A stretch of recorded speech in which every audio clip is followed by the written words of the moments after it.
And that's how you start a video. Welcome everybody again to sunny North Carolina. Here we are again. As you can see, nice beautiful sunny day. Can't complain.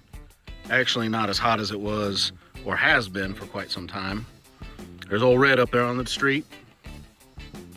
See her? Fortunately, we don't have enough driveway for as many cars as we have.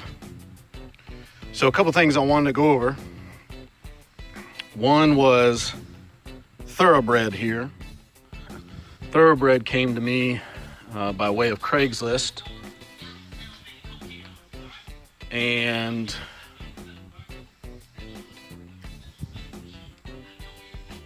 came to me via Craigslist. I found it on there, and from the stance of the car, obviously, you can see it sits very low. Car is definitely designed to handle. Whoever had it before me cut the front spring, so that's why it sits so low in the front, but it does give it a stance, unlike any other Mustang I've seen. I have done the following since I've had it. The SVO side skirts have been taken off. They were real SVO side skirts. But they did have some fiberglass damage, so I ended up having to take those off because they essentially were falling off if I didn't take them off, which in turn meant that I painted underneath myself and did some rerouting of those pipes because, again, those do sit very low as well. Some of the other mods I've done are this louver back here. That basically was installed to help keep light out. It is a black car, so obviously the tint and everything I could provide for it to help me stay cool inside. I have deleted the spoiler or the wing that was on there, and these plugs via LMR or late model restoration fit right in. And then I had to do a little sanding, and I just spray painted it basically. Just something to protect it so it would not rust. Eventually I'd like to get another wing for it. I'm just not sure which one at this point in time. If anybody has any suggestions, let me know. From there, I blacked out even the Ford symbol. Not a Ford fan, which is odd, I know, owning this car, but either way, blacked out the GT signs here on the side. And underneath the hood, very subtle things so far.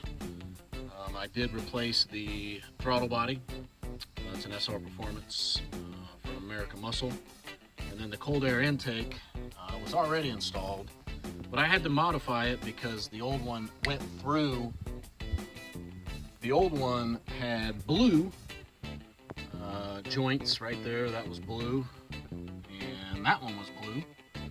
And that filter used to tuck in that hole right there. Well, when I pulled it out, the filter itself was blue as well, but it was actually that color, black, because the person that owned it before didn't do anything to this car besides drive it.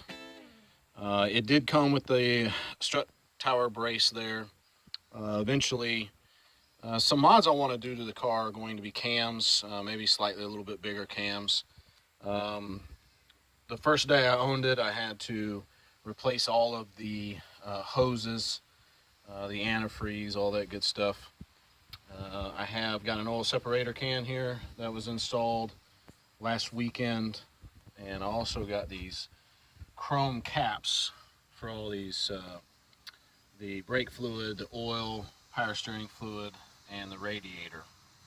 So I think those are pretty cool. It just dresses it up a little bit more than looking at old factory covers there. So and then obviously I also tinted the windows, so they are blacked out. Cannot see inside. You can see me, hey. But you cannot see inside, and that was done on purpose, obviously. It's all black, so the car itself needs to reflect that as well. But anyhow, that's a little skinny on the car. Obviously, the content for the video is going to remain around this car and any fun we can have with the truck up there as well. And my wife doesn't know it yet, but there's some things I want to do to her BMW as well. So shh, don't tell anybody. But either way, if you like the video, give it one of those thumbs up. I literally have 1 subscriber, so if you subscribe, that would give me 2 subscribers. I would be very appreciative of that. Either way, I hope you all have a wonderful day. Thank you for being